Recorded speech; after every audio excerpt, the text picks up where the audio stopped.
BNP নামে আমি কোনো দল চিনি না। বিএনপি কোনো রাজনৈতিক দল না, এটা একটা সন্ত্রাসী সংগঠন। আমি যদি আপনাদের মতো সাংবাদিক হতাম তাহলে ওদের ছিঁড়ে ছাড়খাড় করে ফেলতাম। অ্যাকচুয়ালি আমি কাউকে আন্ডারস্টিমেট করি না।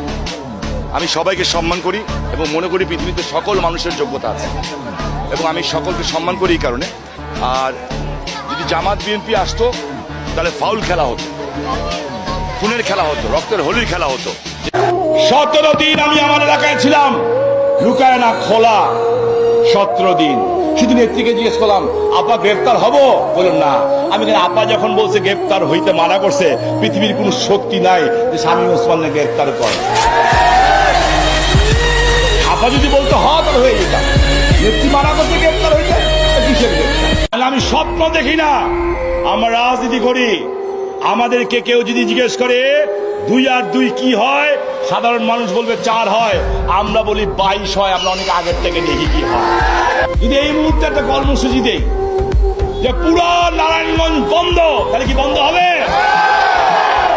ঢাকা নারায়ণগঞ্জ, ঢাকা চিটাগং, ঢাকা সিলেট, ঢাকা মুন্সিগঞ্জ রাস্তাঘাট কেউ খোলার ক্ষমতা রাখে?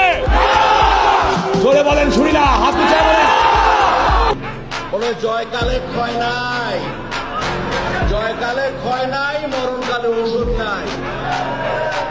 কোনো কাজ হবে না, এই সরকারের বিরুদ্ধে গিয়ে কোনো কাজ হবে না। এখন জয়কাল, জয়কাল, জয় বাংলা, জয় বঙ্গবন্ধু। বর্তমান শেখ হাসিনার দলে আমরা আছি, ভবিষ্যতেও থাকবো। আর কোনোদিন আমরা দল পাল্টাপাল্টি করার লোক না।